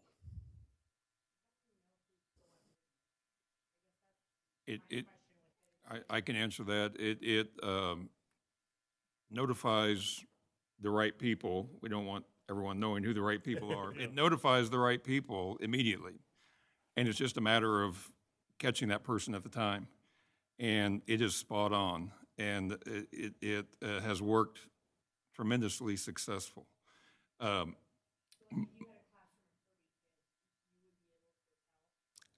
These are all being installed in restrooms. Yes, sorry. Because there is no detector needed usually in the classroom. A teacher will fill that report out from being in the classroom themselves. But yeah, these are just in the restrooms. And what we've found is that they are tremendously effective. And we're taking a very aggressive approach towards trying to get this stopped because it is a problem. It's a huge problem. And not just in Dodge City, it's across the nation. So this is our next steps to try to help stop it. Schools that we've talked to, the first 2 months are miserable when you do this with every restroom because there's a lot of kids that are going to be suspended because of this. But that's how we get the message across that we will not tolerate it, and that's how we're going to try to approach this. So we don't want it going on in our school system, and we've got to do everything we can to stop it. And because, as I've already indicated, it is a problem, we've got to take measures to try to alleviate that problem, and this is our next step. All right, this is, all right, so this seems more like a family issue for the family. I get it, you don't want kids smoking or vaping in the schools, but to to tax a community to make sure kids aren't vaping. I feel like that's something their parents should be doing. I feel like that money could be used maybe to harden our school to make sure nobody's going to shoot at it instead of a kid smoking a vape pen. I mean, I think a little education maybe should be the first step. I'm sure we do. I'm sure there's all kinds of education, and kids know that they're not supposed to smoke and vape and everything else. But I don't know. I don't know that I can get behind putting the sensor in a bathroom to make sure kids are not smoking vape. Well, respectfully, I want to harden the schools too. I certainly don't want guns there. But I want you to be aware of the fact that a majority of the vaping is with illicit drugs. It's not with tobacco. And yeah, I agree with you. I'd love for it to come from the home source, but we've got to deal with it at school. And this is what we're trying to deal with. So this was. But does that? But it eliminates it for a time. I can't tell you how many people I've arrested and said, "Don't go beat your wife," and then next thing I know, I'm back at the house again.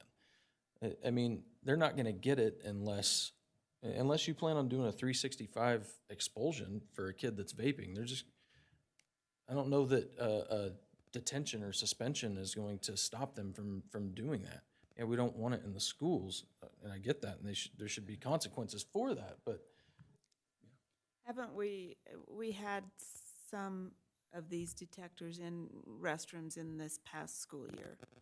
Yes. That is correct. We ordered, and don't hold me to this, but I think only enough to take care of one or two bathrooms, because it takes more than one detector in a big bathroom. And so, and they have, I think they've moved it a little bit. So it does take some work. It takes some follow-up because someone has to then deal with it. Can you defeat the sensor? Well, it has an alarm if I'm sitting there trying to damage it. So I know that has an alarm with it as well. And how much substance has to be in the air before it triggers it? I think they're fairly sensitive, but that's why you have to put more than one in a big bathroom. So I gather that part of it is fairly effective, and you're correct. It's only as good as the follow-up. So if you quit enforcing that, then. But as far as letting you know that there's a problem, I think it does that very well. Because I'm sure there's grade school kids taking vapes to school. I mean, anymore, I just don't know. But I don't know, that's just not something I can.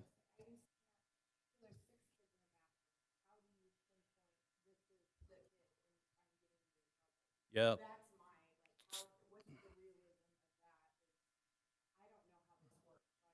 I wish Martha or one of the, because I haven't lived it either, but I guess in some cases, that's why you need the.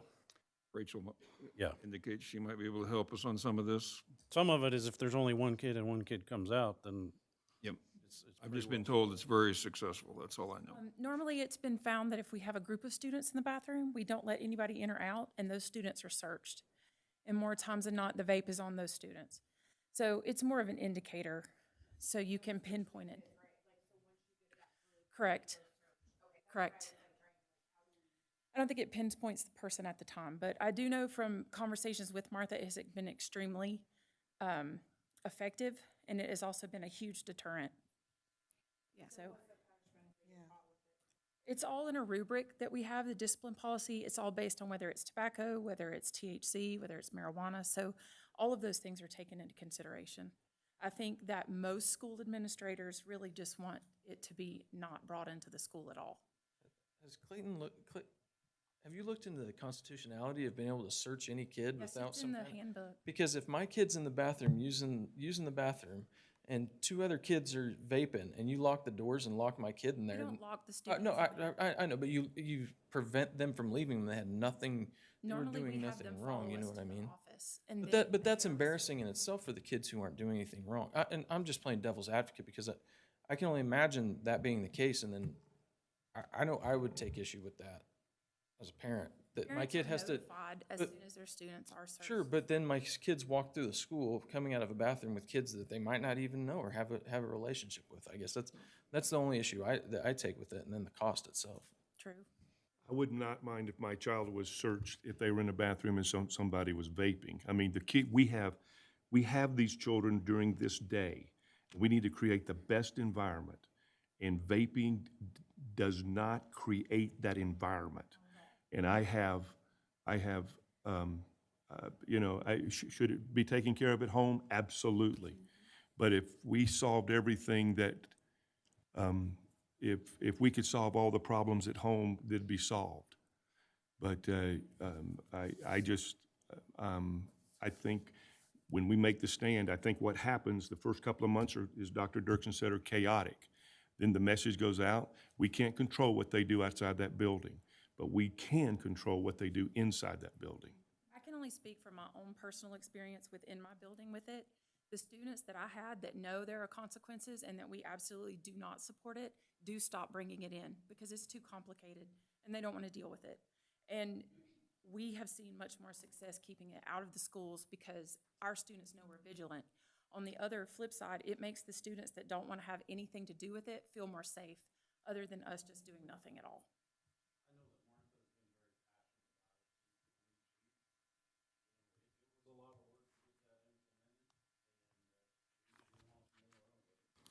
It is expensive, and some of that is the technology because it doesn't just blow off a loud sound like a smoke detector.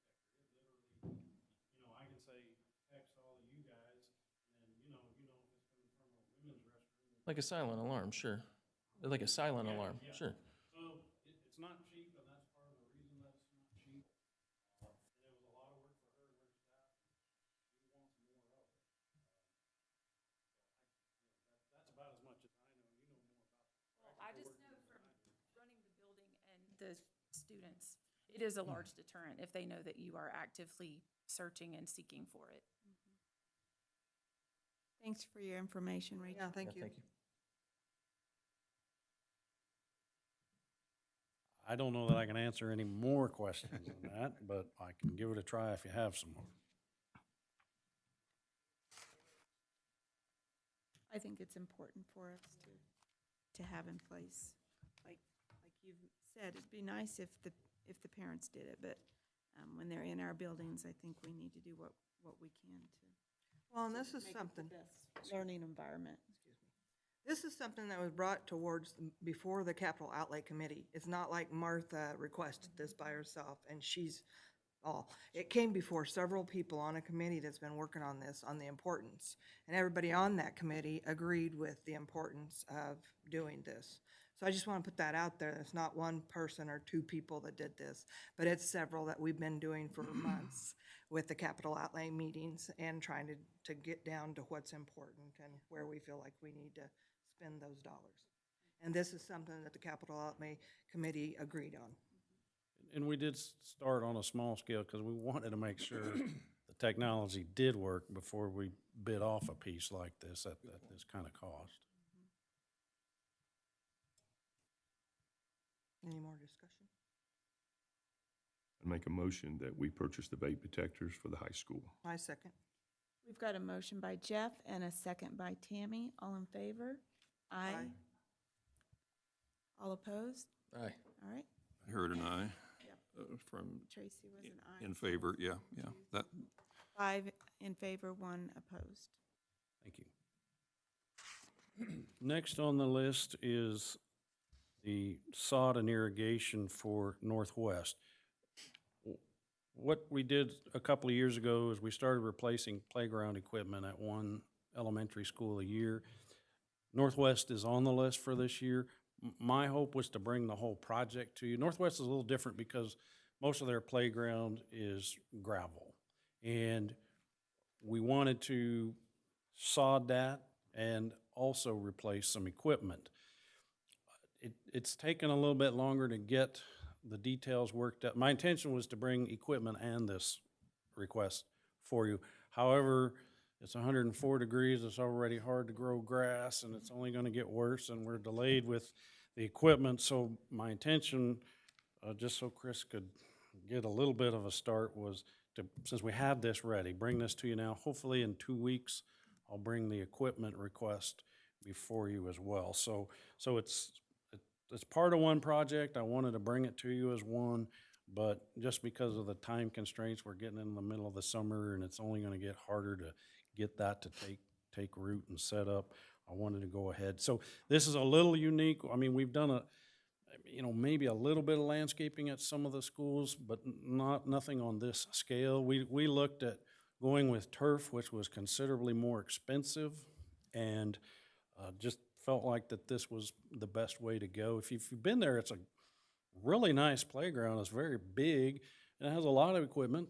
Some of it definitely needs to be replaced, but the gravel gets in the you know, hallways and everywhere, so, okay. There you go. So this is really kind of the first part of what I intend to bring you, and hopefully we'll have everything worked out at the next board meeting. I know a lot of the other elementary schools got, you know, fixed up with like turf and stuff, and those things are nice. So. Mm-hmm. It's just so big. We looked at turf, Right. and turf is nice, but.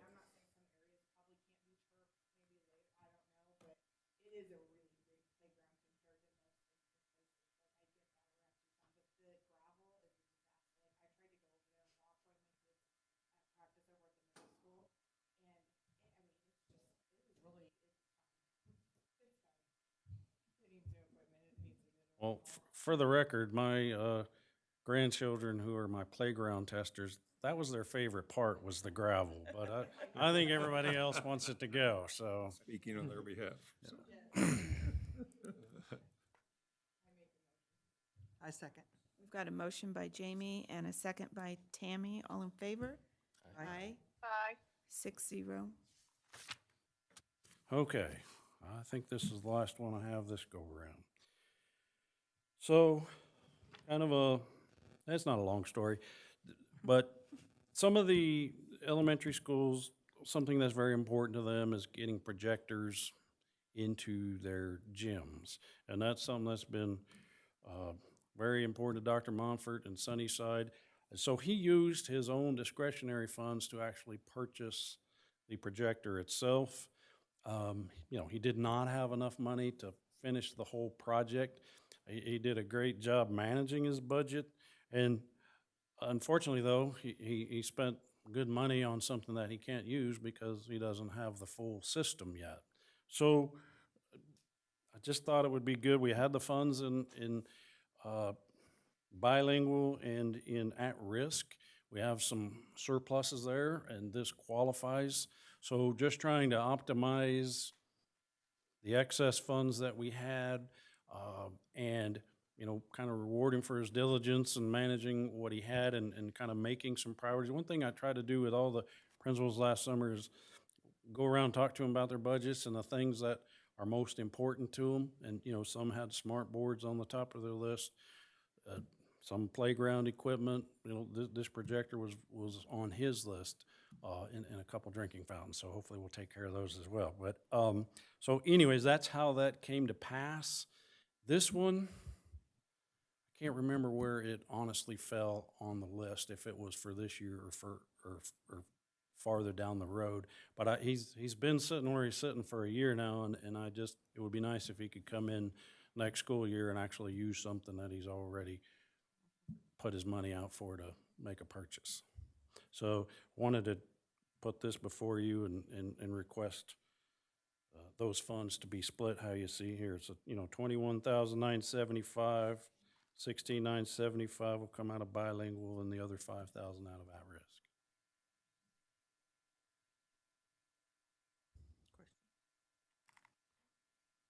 I'd make a motion, we purchase a projector and screen system for Dr. Mumford in the Sunnyside. Second. All right, we've got a motion by Jeff, a second by Jared. All in favor? Aye. Aye. Aye. 6-0. Thank you very much. All right, thanks, Hammer. All right. All right. Next item is for the displaying of the national motto. And as you know, last board meeting, Board Member Gertson did request that we bring this item before the board, so followed through. Jared and I had a great conversation since the last meeting. I shared with him my position and willingness to be supportive of the board as a group, and he shared with me his position, and really feel like it's important that we bring this together with understanding of the fact that we are a very large district, that we are a representative of many, many nations, and that we are all Americans. And I think it's important that we recognize the national motto, and if we decide that we want to do it with the representation of In God We Trust, I did look on the national website of In God We Trust, and I actually very much like this poster that's on display on the computer screen now. That's the one that they're selling to schools at this current juncture. I like it because it shares the history, that it was approved in 1956, that it is the national motto, and that it is In God We Trust. So with that being said, I think it's important that we understand as a district, we have a responsibility to be careful with actions that we take and statements that we make. And so I provided for you information that came from the Kansas Association of School Boards. I think the board has a right to make their decision and to move forward with that. I would ask, the one request that I did have is if the board decides to approve it, I would like for the motion to state clearly that the school district will purchase the materials and be responsible for the display, which I listed 18 centers. That's all the attendance centers and would include the district office and probably the food distribution center and just any place that is a district office where people enter. I would be representative of the district in those fashions. So that's kind of where we came up with that number. And I want it to be pointed out that I did not make a recommendation. I feel like this came from a board request, and it really is up to the board discussion. But as the district leader, I feel like it's important for me to at least give an opening position and let you know where we're at. So, Jared, you have any follow-up you want to make? So obviously this was my issue that I took last meeting, so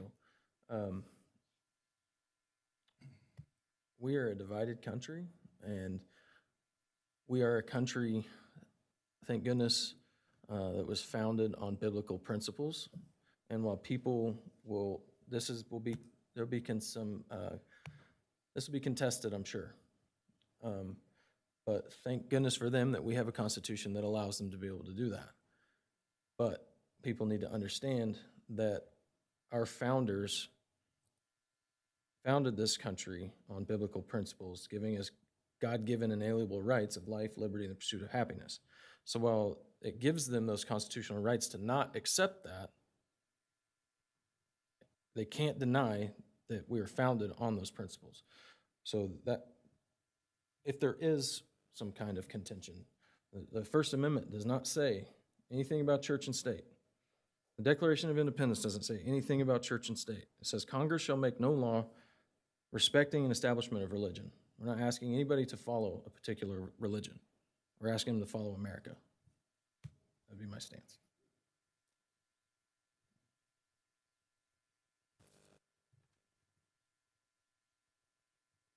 You looking for a motion? Oh, so I guess yes. So I guess, yeah, I would ask the board to adopt, at least to have this as an action item tonight, that we put the national motto in the schools. And like Dr. Dirksen said, you know, I would ask that the funds come from district budget, so. Ryan has something he wants to say. Go ahead, Ryan. Oh, no. Speakerphone? Cut out, I apologize. I was just curious where we were at. I couldn't hear what you said. Oh, can you hear me now? Is that better? Yep. Sorry about that. I could hear what Jared said, and then all of a sudden it cut out and I got lost. So I was just seeing where we were at in the conversation. I apologize. Okay. Jared was just kind of giving his background on why he wanted to bring this as an action item. It's, yeah. So I don't know if, so do I want to make a motion that we. Well, let's make sure we've got Oh, sure. discussion first. If there's, did Tracy, was she? I don't know, Tracy, did you have something you wanted to say? Yeah, I have some stuff. Can you guys hear me okay? Yes, we can hear you fine. Okay. I think my concerns are we are actually one of the most diverse communities in the state. And I think this posting has the potential for a couple things. Cost is one. The cost of the posters, negligent to buy them, put them up. The cost to defend it in court could be a huge cost. I mean, in this meeting, we just had debate over something as simple as a vaping sensor in a bathroom, when I think there's enough case law that shows contested things like this, separation of religion in schools can be very costly on districts historically. I don't think that it's worth the cost to put a poster on a wall for the cost it may take, where we're giving up money that could go into a classroom to teach the type of things that you refer to. I think it's very exclusionary on a certain group of students and staff that may be Jewish, Muslim, Buddhist, atheist. It can create an avenue for bullying for those who are not Christian, because it's posted and supported, and then it discludes other people's religious references, what might be in God we trust. And I think there's a strange delineation that is often blended, and I could see where it happens, like the separation of religion and being patriotic. And I think those are two different things. And I think I think we want to raise good students and children that become great adults and productive members of our society. I don't know that posting a poster on the wall is doing much more than just making a statement, and where that money could be invested into the classroom in teaching those skills. And I know this is a tricky thing because we have a very strong religious community, and there's a lot of people on this board, including myself, who are strong Christians that believe in God and practice that Christianity faith. But I don't think that it's the job of a school board to force that on a student and staff population. And that's why those laws are on the books currently. So like last meeting when I read that, this has been contested throughout the country and continues to fail these contests. I don't see it as, it doesn't say in Christ we trust. It doesn't say whoever your God is, you choose to believe. It's not pushing Christianity on anybody, but our founders did create this country on biblical principles. There's no getting around that. Matter of fact, I think they said that there are 3 things that should be taught in school: religion, which is gone; morality, which is almost gone; and knowledge, which in some instances is almost gone as well. So we did talk about the smoke detector, or the vape detectors. Where does that come from? Why do we have kids vaping? Because we've lost morality. So my interest is to support America and American values and support morality, which comes through God. If not, then who decides what that is?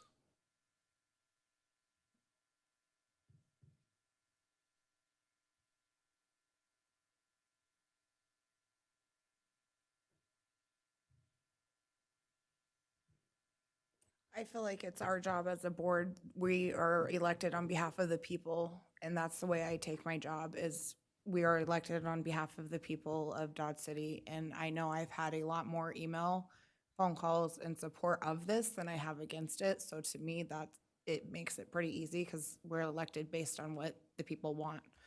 And I think when I make my decision, that's, a lot what I go with is, what support do I, and I put my own morality in this as well. I think, I know what Tracy's saying, and I do, there's a part of me that, you know, I know it uproots that, but to me, if we're allowing, I know what's going on in our high schools, and I know what's going on in our middle schools. If we're allowing, you know, clubs to bring that in front of our lunchroom, people, I have a hard time saying, you know, I can't put this up when this is our national motto and it's all American. It's this, you know, your God is your God. However, this is the American that was adopted in 1956. I have a hard time going against it when I see what we have up at our schools right now, and we allow that. We all stood up and pledged allegiance.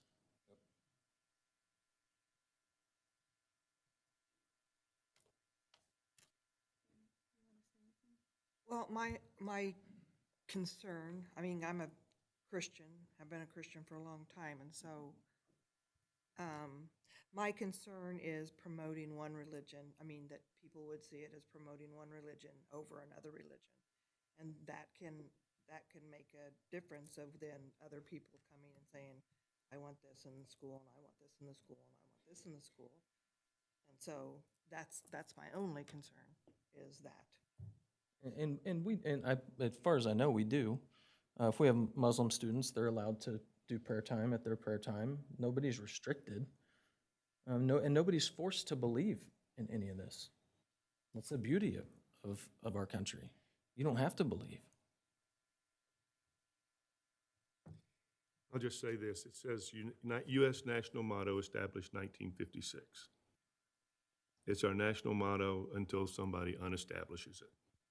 And so I have no issue with putting the poster up. I would point out too, I did a lot of research on this, and Dwight D. Eisenhower is the one who actually implemented this, and he made reference to the fact that specifically it indicates God, specifically identifying that there are many religions, there are many beliefs, and that everyone has their own definition of God. And I thought that was very interesting when I looked into the history of that. So as I indicated, this came from a board member, which I totally respect. It wasn't administratively recommended, which I hope you respect, but I'm more than willing to support the board's decision on this in support of it. So. And if there is any question, or the board doesn't feel like supporting it financially is an issue, I think I have an avenue to be able to at least, it's not this same one, but if the board takes issue, I have the ability to get these at no cost, and if I have to hang them myself, I will. Well, I really want the board to pay for it. I do too. I mean, because I don't want 15 people coming in here and going, hey, I'll pay for this, you know, and put up, let's eat Swiss cheese, you know, or something. Yep. So we've got it. We've got it. That's not even an issue. Yeah. I would just like to say, I'm also a Christian. I also feel, I have been a Christian a long time. I agree with Tracy that us putting a poster on the wall, I don't see the benefit of it, but I see that it could, like Tracy pointed out, it could cause some bullying. It could hurt our district. It could hurt some of the organizations that are currently in place that do, if you will, minister to students in need. And that's my concern, is that it won't do good, but it could do harm.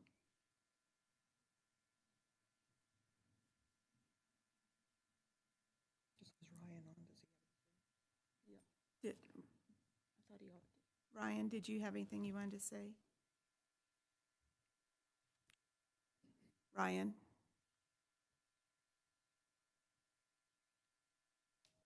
Ryan, are you still there?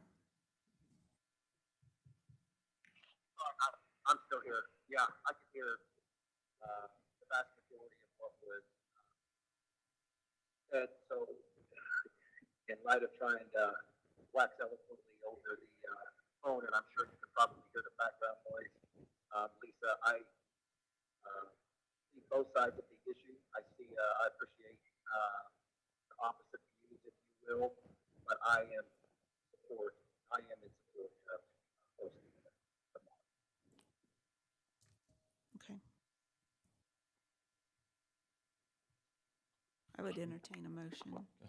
Yeah, so I'd like to make a motion that we bring this to a vote tonight. And like I said, and like Dr. Dirksen said, to use district funds to purchase those. All right, hold on, we've got our legal counsel. To make it I guess that's what I'm asking, is to amend the agenda to make it an action item. Right, right. My motion is to make that an action item to put to a vote. That's the motion. I'll second that motion. Okay, we've got a motion by Jared and a second by Jeff to amend the agenda to make it make this the national motto an action item. All in favor? Aye. Aye. Aye.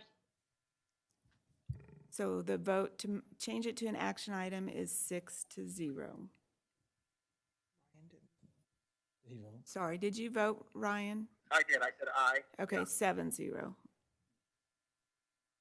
Okay, so So then my motion, I guess, is to ask the Board of Education to improve the endorsement of "In God We Trust," our national motto, in the 18 buildings that Dr. Dirksen mentioned, as well as providing the materials and the labor to hang the signs.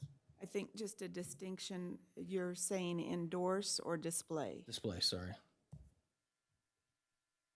I'll second it. All right, we've got a motion by Jared and a second by Jeff to, for a motion to display the national motto in the attendance centers for the district. All in favor? Aye. Aye.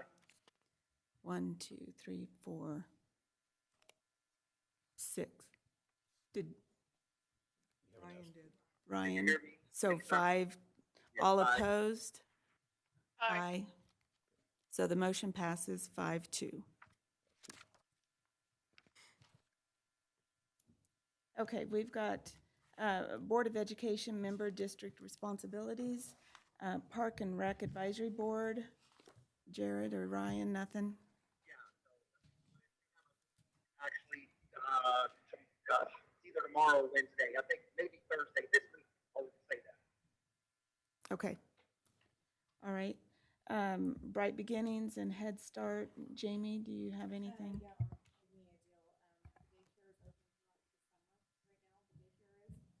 They're currently placing students in both the 0 through 3 and 3 to 5 programs for the 2022-2023 school year. They're working on providing transition documentation for outgoing 4-year-olds to K through 5 schools. The literacy buses are providing lunches and offering reading activities throughout the community as well. We have 10 teachers participating in the summer academy. Areas of professional development include developmentally appropriate practice, group online modules, child trauma and conscious discipline, campus behavioral health, early childhood trauma, emotional milestones, focus, sensory intervention strategies, self-regulation, play-based learning, and easy letters embedded in creative curriculum. Got the cliff notes anyway. All right. Thanks, Jamie. Special ed, Jeff? Well, and I just want to make mention of one thing about special ed. I mean, obviously recruiting is paramount right now in filling vacancies. But our Trina Schmidt and Jason, our directors, have been involved in a litigation situation that they have handled wonderfully. It's one of the craziest, well, I will not make a public statement, but it's been one that has been very, very trying and one of the most grueling things I've ever heard of. And so I can't tell you my appreciation and admiration for them and how they've handled themselves and representing the district. So they have done over and above and beyond. And I'm very thankful for we have the quality people that we do.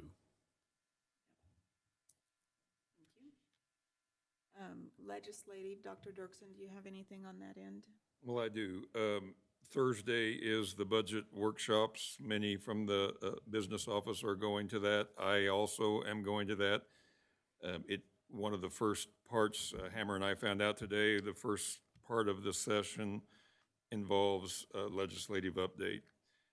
There was a bill, House Bill 2567, that literally poured everything into one bill, including the finance funding, which everybody wanted. Knowing that everybody wanted, they threw in a bunch of caveats of things that we don't want.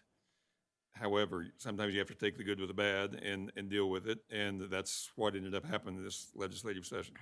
We will hear more, and I'll have some materials that I can share, whether it be through Friday Week in Review or whatever. But do want to get that information. Specifically, one item is what we call a needs assessment, which we actually already do. And a needs assessment is to look at every standalone building and how their test scores came out, what their demographics are, what the barriers are for them doing better on state assessments and other data.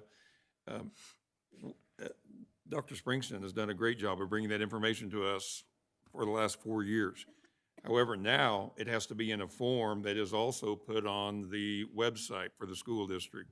I mean, there's all kinds of different rules and there's a process you have to go through.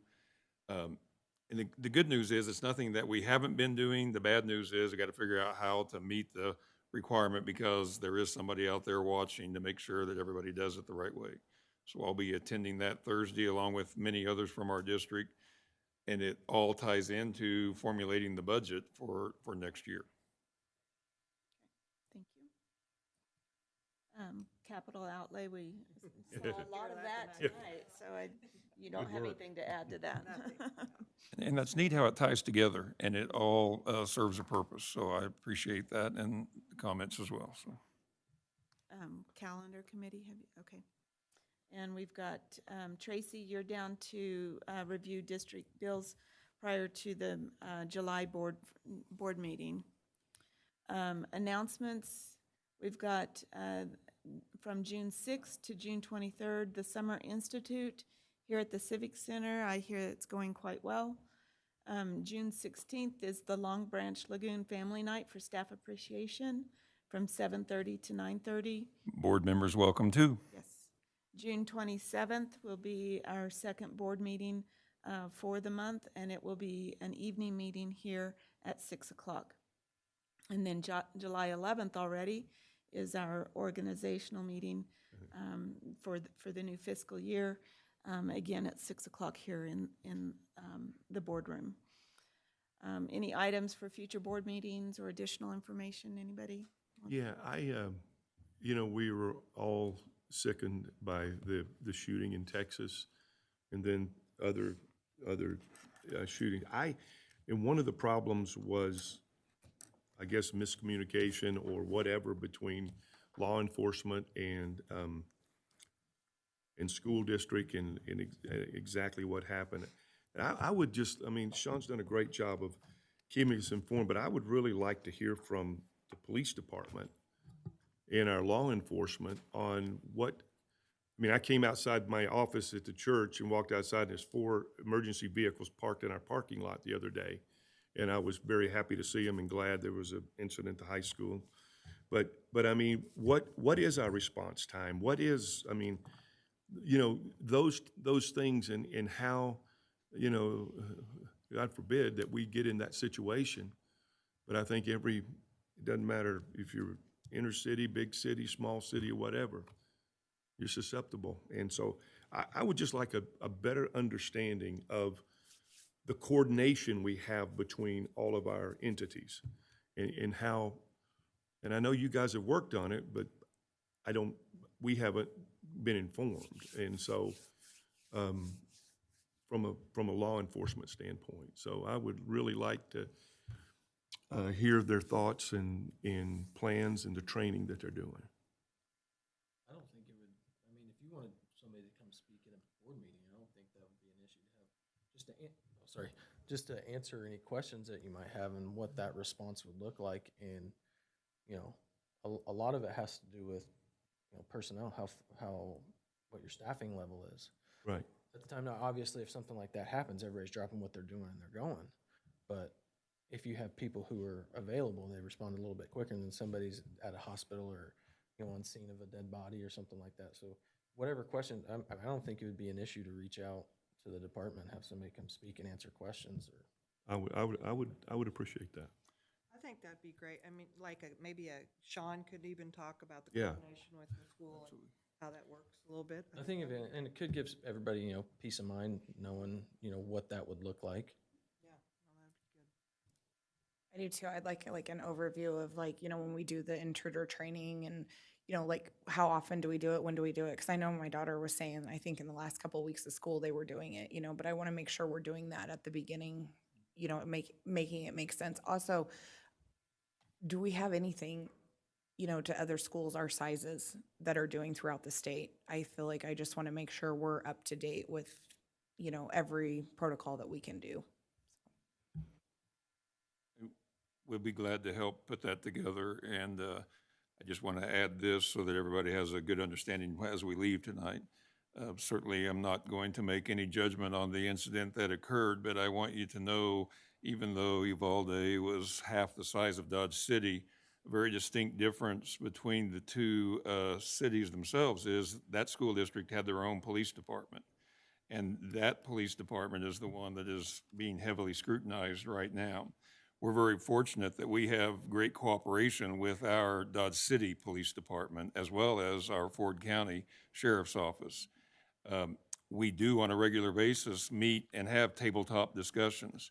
We did, after this incident, as I think I reported in Week in Review, we did meet and held a meeting that was a very long and very intense meeting on what did occur and how it could occur better. I was not there at the time. I was enjoying myself on my way to a Jackson Browne concert like there were no problems in the world. And it was a serious problem. But I was told that the response from the state officials, including the Highway Patrol, Sheriff's Department, and every available police department patrol car in town sped there rapidly and helped diffuse the situation and happened very quickly. As you saw by walking out the door, there already was a kind of a command post set up, and so we can always get better.